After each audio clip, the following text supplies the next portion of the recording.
Mavs Fans for Life podcast. I am Landon Thomas, joined by my co-host Shahnavaz Makhani. Shahnavaz, last week, what up? Last week, the Mavs were on a win streak. We were chanting MVP because Luka finally had a reasonable chance. But now, this week, it's a tale of another week. They lost 3 of the last 4. So, first of all, let's just get into the Celtics game last night. We pushed this pod a day, and please make sure y'all subscribe and follow us. You see the usernames. Follow us on Twitter, X, whatever you call it. Appreciate y'all supporting the podcast. And let's talk about that Celtics game last night. We pushed the pod for that game. And what did you see? What did you like? And what did you not like? I saw that the Celtics are the best team in the league. I mean, that's is it that simple? I mean, it pretty much is, right? Like, and the Mavericks kept it close right up until the middle of the third, and then Boston just kind of pulled away. I mean, it's hard, man. Like, it's hard when you've got guys like, especially we know all about Tatum and Brown, but when you've got a healthy Porzingis and he's knocking down threes at the rate he is this season, I mean, he just unlocks like a whole different side of that team. There's a reason why they went out and got him. There's a reason why they got rid of Marcus Smart, who was a fixture in Boston, to go get Drew Holiday. Like, that team is clearly the best team in the league. The Mavericks kept up with them up until I think as much as they could, and then it kind of just fell apart. But you're not going to win against a team like that, who seemingly was hitting all of their shots in the first half. Like, it felt like Boston just couldn't miss. I mean, even with as good a defense as Dallas was playing. But, a bad night from Kyrie, it was bound to happen, eventually. I mean, he's been so solid the last month that, bad games are going to happen. It's a part of the game, Yeah. And I think teams like that, like we saw it with the Pacers as well, like teams that have a stretch big, just give Dallas fits. When you've got a guy like Derek Lively who does such a great job of commanding the paint. I mean, it's hard for a 19-year-old or 20-year-old rookie to go outside and defend outside, and that's something that's going to come with time, which is why you saw Maxey on the court more. I felt that Maxey was probably your best matchup against KP last night, but really it didn't even matter who the Mavs put on him because he was just knocking everything down.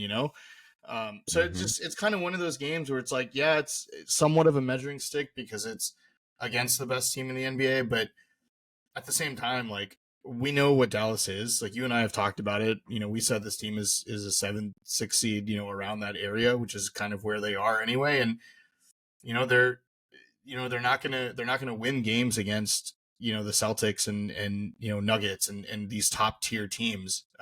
They can pull one out every now and then, but it's unreasonable to think that they that's something they can consistently do, at least at this point, right? When you're still trying to integrate new players and you've got young guys like Lively on your roster. So for me, yeah, it sucks that the Mavs lost. I don't take too much away from it from a player perspective. I mean, it was a bad matchup. We saw it against Indy. It was the same thing. Stretch bigs always give this team fits. That's just the way it is. Yeah, I think it is that simple. It's a better team. It's the best team in the league, and it's about time the Celtics, were dominant and had that chemistry amongst them because they had the talent for years. But now you add Drew Holiday, you add Porzingis. I mean, it's a great fit overall. Obviously, they were healthy in that game, so they're going to be really good. And like you said, I think that's what boils down to is teams with stretch bigs give this team fits. I mean, they give the Mavs fits because when you have traditional bigs, you can play Lively in Gafford predominantly majority of the game, and you'll have success with that. But when you have stretch bigs, it's tough because you do have to rely on Maxey, and Maxey was looking good when he came back from injury, but now he's playing a lot of minutes, and that's pretty much what you see with Maxey when he plays a lot of minutes is his body gets fatigued, and you're going to have games where he's really good, and then now you're going to see games where he's just there, he's just out there. So it's tough because you have 2 really good bigs, and Lively, he can play a little bit everywhere, but with Gafford, he's a predominantly drop big, and you're having those guys who can shoot, if Horford and Porzingis, can light you up from the three, it's tough because we not only, you're asking them to defend the perimeter, you're also pulling Gafford away from the paint, and that's where he dominates. Exactly. Yeah. Yeah. When you face teams like this, like that's, you know, you pull guy, to your point, you pull Gafford, you pull Lively, you pull, PJ outside the paint. I mean, and then the Mavericks are relying on what? Kyrie, Luka, and Josh Green to defend the paint against bigger guys. Yep. Like Josh Green got, clearly needs to get stronger. I mean, he got bully balled by Tatum and Brown last night. So, Hmm. um, you're absolutely right. I think that's teams like that just give the Mavs fits. And it's lucky that there's only a few of those teams in the NBA. I mean, it feels like Yeah. the NBA is kind of going back towards like having like a traditional center, right? There was a time period where it was like, you've got to have a stretch five and you've got to have a guy who can hit threes. And now it's, we're kind of seeing it rotate back towards, you got to have a paint Which I presence. love. Yeah, absolutely. It's awesome.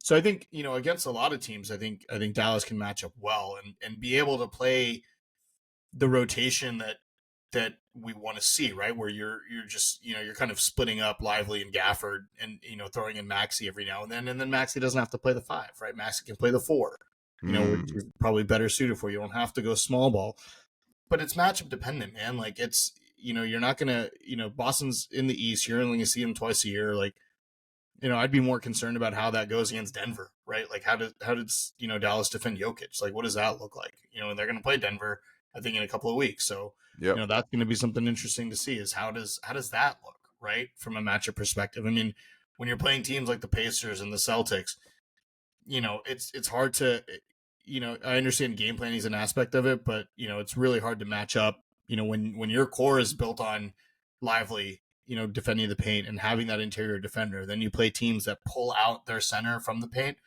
It's a tough task for anybody, in the league. And so I don't put too much stock into, how the Mavericks lost or the fact that they did lose. It sucks because the West is so tight. We were talking about it before the pod. The West is just so ridiculously tight that every game matters. But it's just unfortunate. It's two really, really bad matchups in a week. For Dallas, sandwiched in with, just a fluky, loss against Cleveland. Yeah, it is, and that's the tough thing about it because you're at a point in the season where the standings is so tight, the standings is so close. You lose one game, and it feels like the path back to the top of the Western Conference or the the middle of the Western Conference standings of the playoff teams is difficult, but it's really not.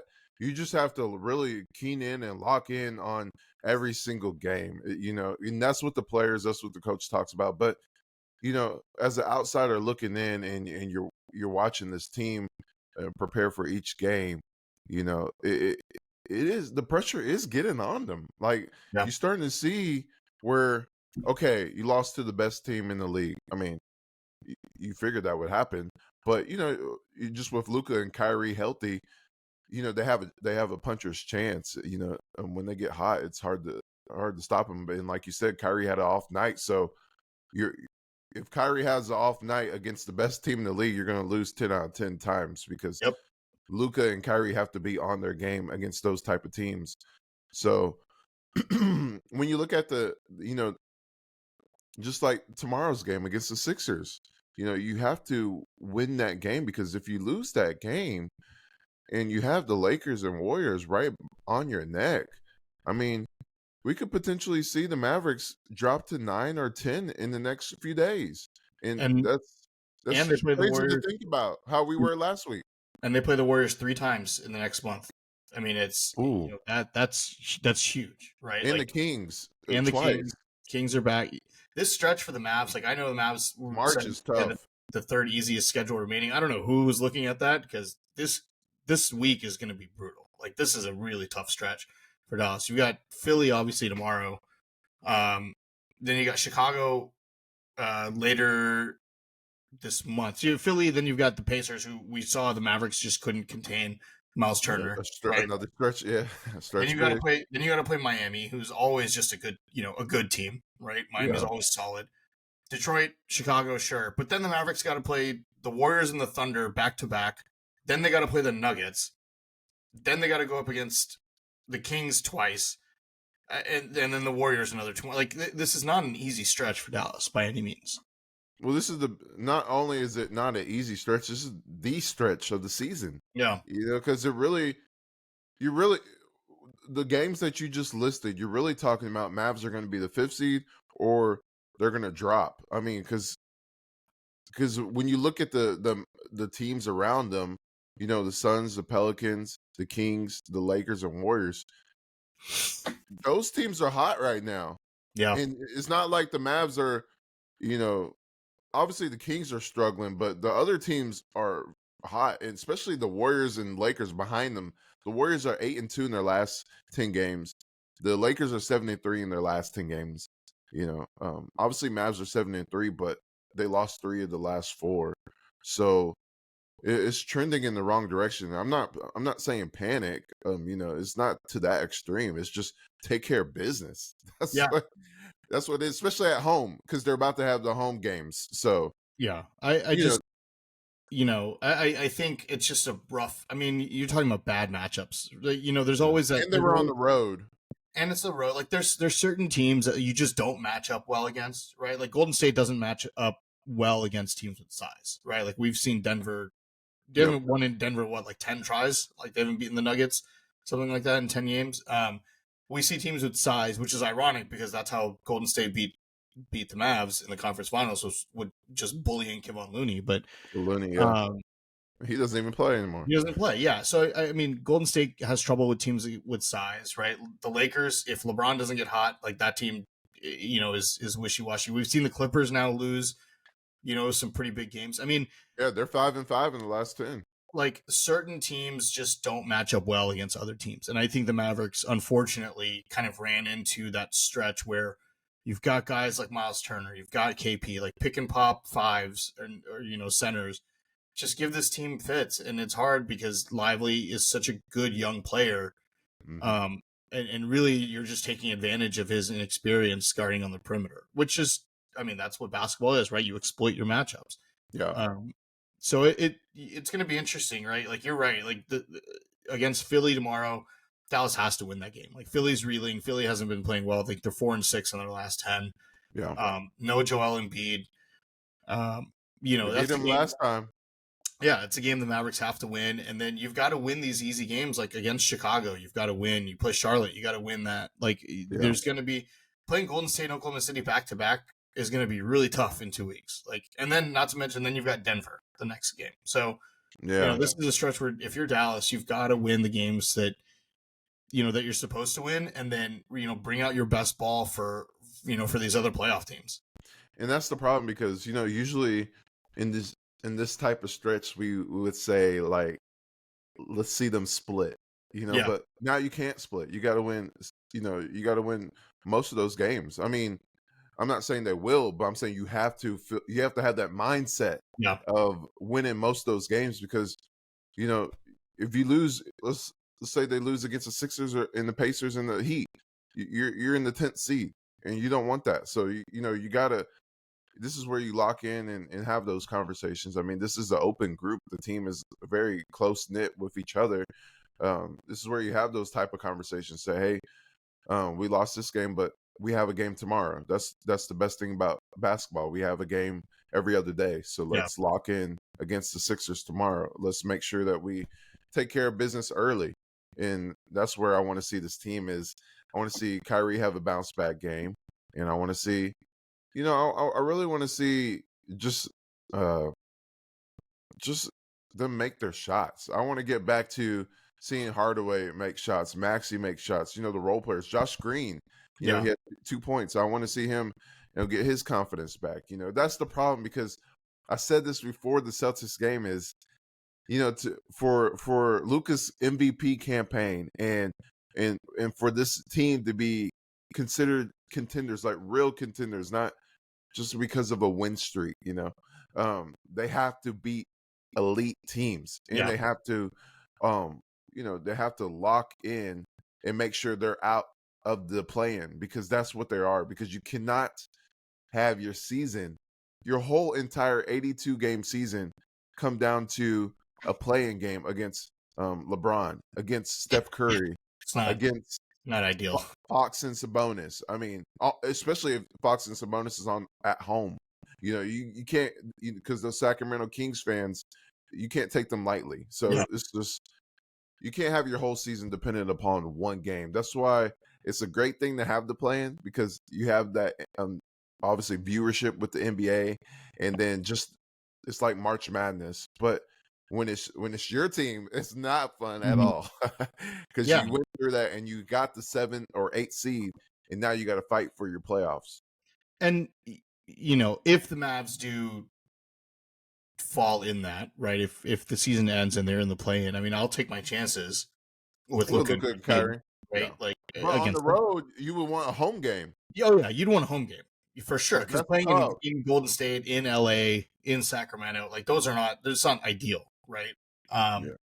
Even but if Phoenix drops or Pelicans drops, those are hard teams too. and Pelicans are another team that just give the Mavs fits for some reason. Like they don't have that. Valanciunas isn't really a stretch five, but like for some reason they always match up well against Dallas, and it's always Yeah. it's kind of confusing because I don't understand But why. but Mavs match up well with them too. It's 2-2 Yeah, on season yeah, series. and there've been If close games. Well, no, one was a complete blow. I think they were missing all their starters, and yeah, they killed us, and then vice versa the next game. Right, it was something weird. exactly.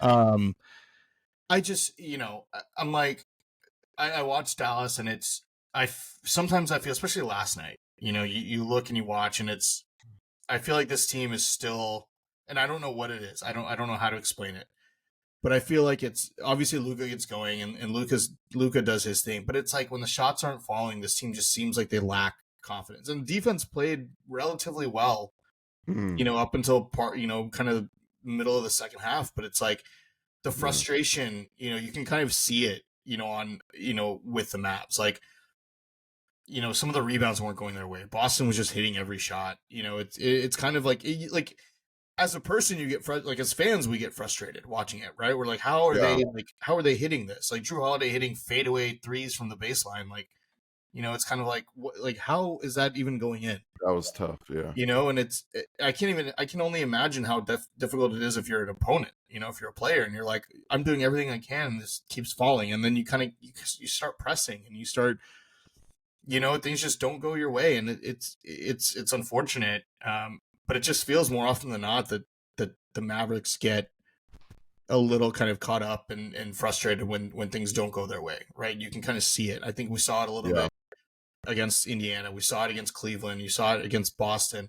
The Toronto game I thought was great, this week, just in terms of, the way the Mavs kind of opened the floodgates in the second half. And I feel like we've done a better job second half adjustments. I feel, for all the flack that Jason Kidd gets, I feel like second half he's done a good job of adjusting and being able to implement a better game plan, after seeing what the opponents do. But I don't know how to explain the fact that if you've got to kind of keep your head up and say it's not falling now, but it will eventually. And it's just you just got to play the game. I don't really know how else to describe it. yeah. That's what it really is. It's game by game. I mean, every player says this. It's so cliche. The coaches always say it, but it really is when you're in the Western Conference. In the Western Conference is as deep as it is, because other teams can be in the same boat. Like, you know, tonight the Lakers played the Nuggets. Yeah, So the Suns play the Rockets, and Rockets are hit or miss. They're either really bad or really good. and Um, Rockets beat them 2 weeks ago. that's what I'm saying. So I mean, and then tomorrow, yeah, we got the Sixers against the Mavericks, but the Warriors play the Celtics, and the Clippers play the Timberwolves. I Yep, mean, Thunder and these are Suns. Thunder and Suns. So the Suns can be in Good the day for same basketball. position It's my as the fault. Mavs. It's a It good really day. is. That's your March Madness right There there. you go. But when you have those, and then Monday you got the Lakers against Thunder. So like the Kings against Bulls. And Bulls are hit or miss. Like, the Mavs need to win that game against the Bulls, because they're always they're like the Rockets, they're really good or really bad. Yeah. And I feel like this is a point in time where, as cliche as it is, it really is, every game matters. Like, um, I'm not I'm not off the boat of saying the Mavs are going to be a playing team. Because there's still a lot of games left, and there's still, they got through that road trip. Let's see how they do at home against these good teams. I feel like a home court crowd matters, Sure. Yeah. especially with a 3-point dependent team. No, Um, definitely. Yeah. so I feel like let's see. It really is game by game. So with the analysis of this team, it's podcast by podcast. Yeah, exactly. I mean, right?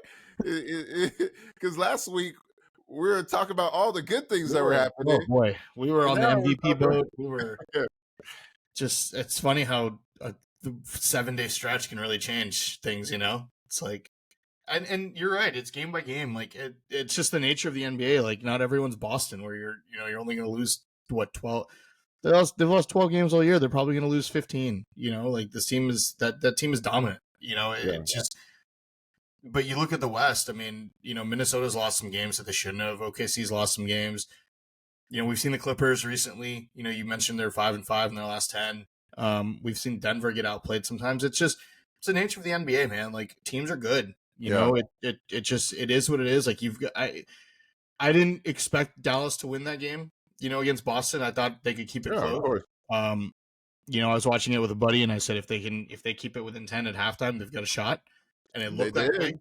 It looked that way even in the third, and then Boston just said, 7-point lead. Yeah. "Yeah." Boston just said, "Screw it." They were like, "Let's just take over," and that's what the great teams do.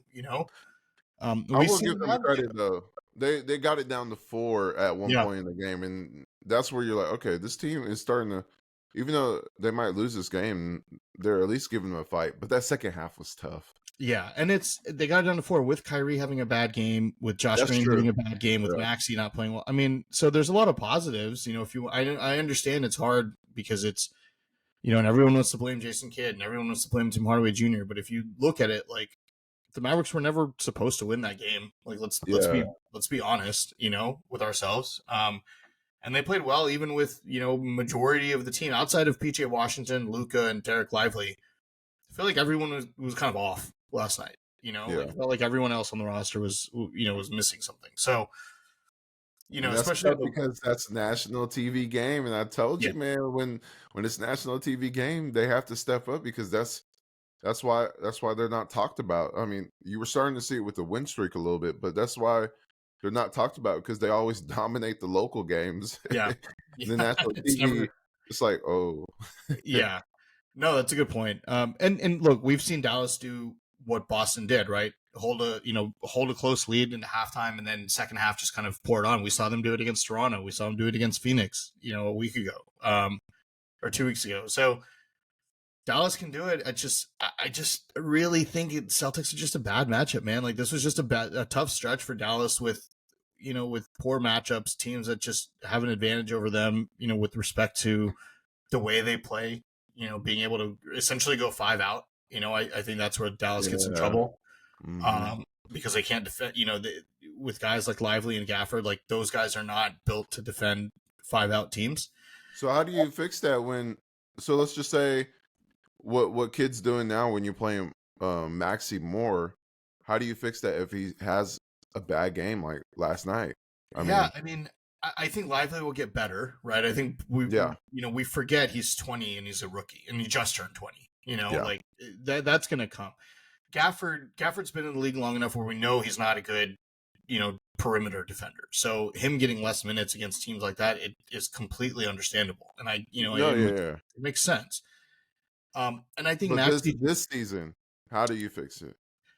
that's a good Not question. long term because Lively's gonna get better, obviously. But Yeah, I how do mean, you?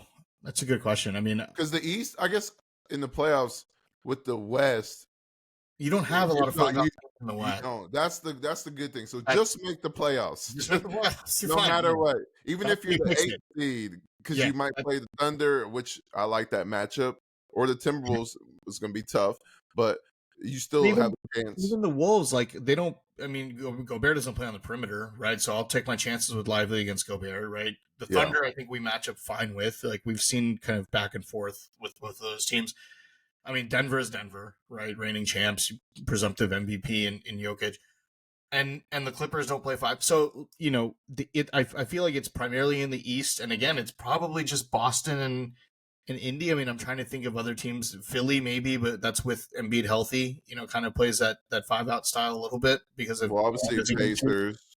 yeah, Um, Pacers and Boston. Like I don't know who else really runs that 5-out system anymore. Like I'm just trying to think in terms of like stretch bigs. Like what does that look like? But even OKC with Chet Holmgren doesn't run. They don't run a 5-out. They're more pick and roll with Shea. So yep. um, I don't. The Mavericks after they play Indy this week, I don't think I have to worry about it anymore, which is good. Yeah. But that's going to be an interesting game, right? Because it's you got clobbered by Miles Turner last week. How do you make adjustments, and how do you come out now that you're at home? How do you come out and kind of Well, try to that's try to why I figure asked out what they you, did and fix because it? that's why I asked you, because that's the tough part of Yeah, it, because like I said, half the time it works when Maxey is on his game. He's defending really well and he's shooting really well. But when you have clunkers like last night, I mean, where he's not really defending well and he's not really closing out as quickly as possible. They had a lot of open threes, yeah, and how do you fix that? Because you can't really. I know PJ can play the 5, but you can't really play him a lot at the 5, and especially um, you know, when obviously Maxi is going to be playing next to him, you might as well have Maxi at the 5. It's just, how do you fix that right now this season? But like you said, after the Pacers, I mean, Pacers and some of the East teams, it's hard to do that. But because the West, you got Jokic, AD, you got Cat, Sabonis, yeah. Valanciunas, uh, you got a lot of bigs, Sagoon or Chet. Plumlee, I mean, Zubac, like yeah, Zubac, the Clippers. So I guess you don't have to worry about yeah, it in the Western Conference. yeah. I think So I it's think troublesome when you need these wins. yeah, and that's the issue. The good thing is Dallas doesn't have to worry about it after this week because they don't Yeah. play the Pacers with the Celtics again. But you have to get out of the play in, because Yeah, even though your chances are higher, which is weird to say, as a 7th and 8th seed in the first round, if the Timberwolves and Thunder stay see, in the that's top the 2 other seeds. thing, right? It's you look at matchups, and it's like if the Mavs finish 6th, do they really want to play Denver in the first round? No, but you don't want to be in the play in. You don't want your season. No, you don't. That'd be I horrible. agree. I agree, but I'm not saying that the Mavericks should do this, right? You and I said the Mavs would finish around the 7th seed, right? Yeah, I would take my chances with Luka and Kyrie against any of the playing teams. Yes, it's the Lakers. Yes, it's Golden State. In Sacramento, they're all great teams. Um, but I'll take my chances with Luka and Kyrie against them. And then you play Minnesota or Oklahoma City, and you probably match up a little bit better with them than you do against Denver or even the Clippers. It's kind yeah, of like being in the play-in may not be the worst thing. Like if you're just thinking like it is. longevity, but It is. again, the play-in is you lose one, you're done. So you also run the risk of not That's making what I'm saying. It is Shahnavaz, because you go through an 82 game season with just Luka and Kyrie, and then you lose your playing game. You know how bad that would. You know how you see Mavs Twitter now. You know how bad it would be to miss the playoffs with Luka and Kyrie. yeah. I mean, No, I agree. I'm it's the plan just is because Fox and Sabonis had a great night, or LeBron had a historic, boy, that comeback was flashback of the past, that comeback was nuts. or AD dominates Crazy. lively, you don't want go or Curry hits 55 points. You don't want that. Yeah, no, I agree, and again, I'm not, I'm thinking just matchup based. Yes, the Oh, of course. Mavericks match up better against the Thunder and the Wolves, but to Yeah. your point, you don't want to run the risk of losing the play in, right? Like we Yeah. and we we've seen teams that have won the Lakers last year, right? Win the play-in tournament, or not the The tournament, Heat. but win the play-in, then go to the conference finals. Like it's not out of the realm of possibility, just depending on matchups, right? They matched up really well against Memphis. Yeah. And the Heat went to the When finals. the That's Heat the went to the play. finals, yeah. So it's not out of the realm of possibility that Dallas could go on a run in the postseason. But to your point, it's better to make the playoffs and then have a 7-game series as opposed to, if you lose, you're out. Well, here's what I'll say: if they do go into play-in, and that's weird because last week we were talking fifth seed. Yeah. If they go into, things can change though, Landon. Like that's true. look how crazy the West is. Like we're Yeah, talking about a team that was a half game out of we'll be talking about a great streak next week. I and mean, then you lose 3 out of 4. Who knows what happens this week? Like the Mavericks could be in 5th by the end of the week. Like we don't know. I mean, the yeah. West is so crazy right now outside of Minnesota and Oklahoma City. Like even that 4-5, like you said, the Clippers have been struggling. Denver seems to, Denver's getting back on track, it looks like. But we've seen the Warriors on a hot streak. The Lakers, kind of going, crazy with different wins. The Clippers are struggling. The West is super, like every game, like to your point, matters. Like every game changes. The Mavericks lost a game and dropped 2 spots on Sunday. Like just because of the way the standings are. Like it's super crazy. So who knows what happens in a week. But like you said, when you have Luka and Kyrie, you have a chance. So Mm-hmm. I'd rather have a 7-game series and then opposed to a 1-game series. Oh yeah, absolutely. But if you are in a play-in, I'll say this: if you are in a play-in, it's best to get the 7th seed because you have 2 chances. Yes, That's and you're where at home. And you're at home, so you have to get the 7th seed at least this season. And I think that's possible. I mean, but you have to beat the Kings both games. Yep. To have a chance. They're already up 2-0 in the season series. Yeah, Dallas has. They're on the tiebreaker. The schedule is like, you're talking. I mean, if we're looking at probably the next month, that's left in the regular season, it's again. I don't know who said the Mavs have the third easiest schedule because this looks brutal to me. I mean, you're talking obviously Philly tomorrow and then the Pacers on Tuesday. We saw what the Pacers did. You've got the Pistons and Bulls in there, but then, man, Landon, Warriors, Thunder, Nuggets, the Jazz twice, the Kings in back-to-back games. Yeah. The Warriors twice in another week. The Heat again, and then to close out the year against the Thunder. I mean, that's a rough stretch this next month. I mean, this is going to really, the good thing, the saving grace for Dallas is that the West is so crazy that all these teams are playing each other. So Phoenix has got to play Denver a bunch of times.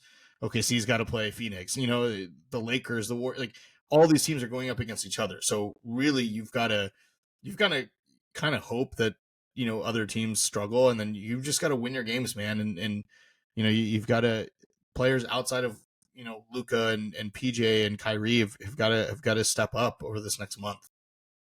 Yeah, and that's really what it boils down to is players have to step up and just hone in on each game and win tomorrow. If you win tomorrow, it sets your foundation that, hey, we got to take this one game at a time. We accomplished that task against the 76ers. Now let's go beat the Pacers and fix our mistakes that we had last time. That's really what you have to do because at least they're at home this time. At least they're sleeping in their own bed. And get on the bright side of being in front of 20,000 of your fans. So they just have to win. I mean, that's what it really boils down to is just win your games. And now that you're done with this road trip, win the home games, like I said. And you see other teams, they have to have a tough stretch too. I mean, yeah, the Suns play the Rockets. They'll probably win that game, but they have the Thunder and the Nuggets after that. That's going to be tough. They could be in the position that the Mavs are in a week from now, because then they play the Raptors, which they'll probably win that, but they have the Celtics, Cavs, Celtics. Jeez, that's brutal. So, so you just have to win it. You have to win as many games as you can. I mean, see who has the most at the end, but you have to win these tiebreakers, which they already did with the Suns, and they are 2-2 against the Pelicans, but you have to beat the Rockets. Rockets twice and the Spurs once because they're 2-2 against the Pelicans, but that goes to division. Yeah. And they're neck and neck with the Pelicans right now. I think Pelicans have one more loss. And you've got those 3 games against Golden State, you got to win 2 of them, like at least. Yeah. You That know, one like, too. that's That's a Golden good State's series you surging. have to win. Since Draymond came back, they've been playing really well. But you And got to Kaminga, I like Kaminga. Kuminga's played well. You got to win 2 of those games because Golden State's always a scary team when you've got Steph because dude can get hot, whenever. We saw the beating they put down on the Knicks the other night. Um, you got to win a couple of those and just keep your tiebreakers because man, you could have 4 teams that have the same record at the end of the year, and that tiebreaker is going to really matter. Wouldn't that be crazy? Yeah, that tiebreaker is really going to make a That difference. would be wild if and it's possible, like you said, Yeah, that would be wild if like 3 teams or 4 teams have the same record and 2 of them are out of the play-in. yeah, it's going to So you be. I gotta mean, be like, can you like Phoenix, Pelicans, Mavs? Like, they all finished with the same record. Like, having that tiebreaker over Phoenix is going to be crucial. that would be very crucial. Can you imagine you're 1 game away from being the 5th seed or 6th seed and then you lose a play-in or you lose it twice and your season's over with? Yeah, I that's mean, the Suns are in the same position. Like, what if they don't make the playoffs? yeah. Like the Suns, the Lakers, the Warriors, they can't like they're all These teams are good. Pelicans. They're all in the same boat, and they're all good. The Western Conference is just stacked, man. Like it's just there's so much talent in the league, and it's fun if you're a basketball fan. It's hard if you're it's hard when you're the fan of an individual team as well. But you look at it from kind of an outside lens, and it's a fun to watch. It means every day matters. Every game really makes a difference. And so being able to enjoy that as a basketball fan is great. But for the Mavs, you just got to, like you said, you just got to win the games you need to, that you're supposed to win. These games against Chicago, these games against heck the Pacers, man. Like Mavs have to come out and show that they can adjust after what happened last week. Like show that you can stop Miles Turner. Like figure out what's the best way to attack him. Yes, he's a stretch big, and that's where that's what gives him out issues. But it's all about adjustments and making those game plan, adjusting your game plan. As you kind of go opponent to opponent. So, Shahnavaz, Dante Exum is back. What have you seen from him so far, and what's your thoughts on him being back, and how does it help the team? Yeah, I love him being back. I think it definitely adds a little bit more. Obviously adds more depth to the rotation. I think now you can really split minutes between him, between Hardaway, and even Josh Green. You can kind of rotate all 3. On the wing. It gives the Mavs just significantly more options, which is something that they haven't had in a while. What I've seen, I think there's still a little hesitation. I mean, I think you saw it against Boston. You're missing a Yep. couple layups here and there. But it's hard when you've been out basically 2 months. To come back and you come back in a tough stretch against the best team in the league. It's hard to make an impact. I thought he played really well against Toronto in the 17 minutes that he played. I mean, that was a good little reintroduction. Mm-hmm. And I think 5 assists. Yeah, I think you'll start to see kind of as the season goes on, you'll start to see him get integrated a little bit more and more because he's definitely a valuable piece off the bench. Plays great defense, is shooting the 3 ball really well, and it just gives you another ball handler. At this you have the luxury now of being able to rest Luka or Kyrie, and then not just have one of them as the ball handler and everyone's standing around. When you bring in Dante Exum off the bench, you've got another guy that can come in and kind of facilitate the offense, and so it gets everybody else doing what their role should be as opposed to doing something outside of their comfort zone. So it's definitely a big plus for Dallas. I think it's just going to take a little bit of time to get him kind of ramped back up after being out for this long. Yeah, I love him being back. I like him as a player. I like him as a person as well. It's just he's a great dude, and he plays good. He plays solid. He plays all levels. He really gets down to the paint. He drives. He's another ball handler. He could shoot when he's confident. Before the injury, he was really shooting very well, and he plays defense. He plays full court D, which I like. But like you said, it's going to take some time to get back. It's going to take him a few games to get back in the rhythm of being back in the NBA type setting because he was out for a long time. Yeah. But I really like it to the point where you said it brings down the minutes of Hardaway and Green because they were playing a lot of minutes, and I think Exum, obviously he played 15 last night, and I think like 17 against the Raptors, Yeah, but 16, 17, something like that. he's so it's going to take him some time to get back to 25 or 20, or now that we're getting to a playoff rotation, he'll probably play 20 minutes a game. Yeah. Um, but I think this team is so dependent upon THJ and Green. When Exum was out, so that's what I really love about him is it doesn't put so much pressure on Green and Hardaway, especially Hardaway, where he takes a lot of shots. He hasn't taken a lot of shots the past 2 games, which is nice because now they can become more quality shots rather than Yeah. getting a lot quantity. Getting a lot of shots up.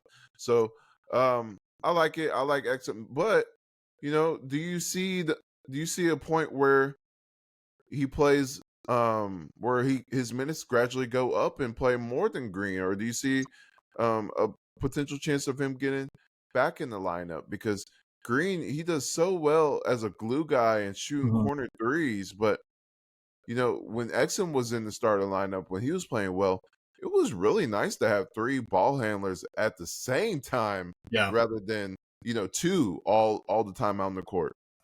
Yeah. I mean, it's a good question. I wouldn't put him in the lineup, and only for the Okay, sole reason of we've seen what happens.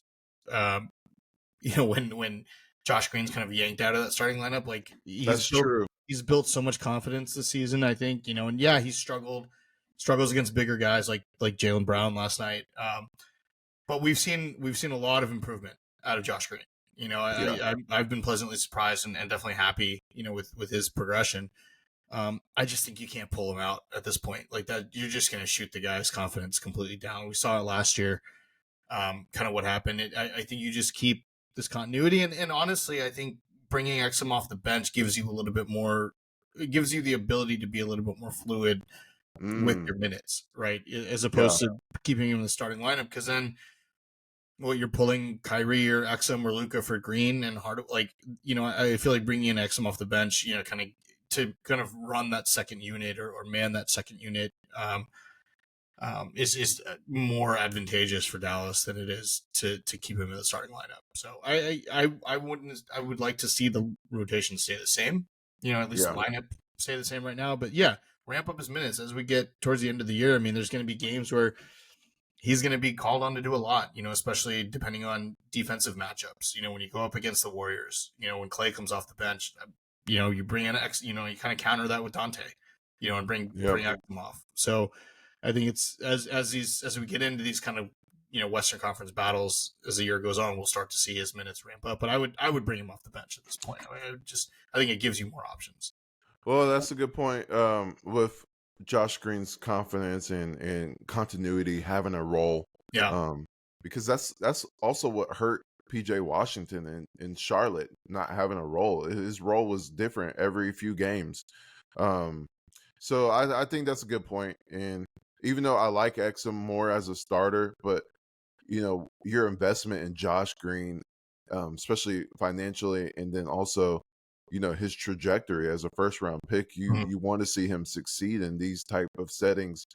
But you know it's tough because Exum is also not healthy all the time. He is injury prone, so maybe it is best to keep him on the bench so at least you have that continuity with the starters. Definitely. Okay, Shahnavaz. So final word, last word. Um, we said how important tomorrow's game is Yeah. against the 76ers. What specifically are you looking forward to seeing? Not maybe looking forward to, but what are you keening on when you're watching this game? What's something that you would like to see? I want to see the Mavericks just take advantage of the fact that Embiid's out, go up in the first quarter. It feels like a lot of these games, Dallas kind of, I don't want to say lags behind, but it's like they kind of play down to their opponents sometimes. Yeah, We saw it against Toronto, I think, with the game pretty close at halftime. And then you kind of turn it on and take over in the third. Just come out the gates, man. Like go up by 12, 13 in the first quarter. That I want to see the Mavericks just take advantage of, being back at home, being you playing against a team that's been struggling, and show that you're capable, that you're gonna, that you can make some noise. Yeah, I want to see Josh Green defend Maxey really well because Tyrese Maxey is coming home Yep. and he's going to have a lot of family in the audience. He's going to play really well. He's going to put on a show. So I want to see Green give him fits. If not, obviously you get Exum out there, but I want to see Josh Green really hone in on not stopping Tyrese because you can't stop him, but make him have difficult shots. Yeah. Make him have just a regular good game. Don't let him go off. And if he has a hot start, he'll go off. So I like to see him stop that. And I'll also like to see Kyrie have a bounce back game after last night. I want to see him have a really good game because he had an amazing stretch in February. Mhm. And speaking of February, where's that Player of the Month award? I'm Seriously. waiting on that. Where's Rookie that Player of the Month. notification for Luka? They're gonna I mean, shaft him. They're gonna shaft him and give it to somebody else. those numbers, and they were 8-3. There's no excuse. There's no excuse. So that's what I'm looking forward in tomorrow's game. And like you said, like I said, win that game. It is a must win. Yep. They cannot lose that game. Now, then you have Pacers and Heat coming after you. No. It's a tough stretch, man. This is gonna be a little rough. Yep. All right. Well, so you saw the tone of last week, Yeah. and you see the tone of this week. Hopefully, the rubber match is a little better next week with how the Mavs play. But once again, please subscribe. You see the socials. Follow us on social media, on Twitter. And thanks for always tuning in to the Mavs Fans for Life podcast.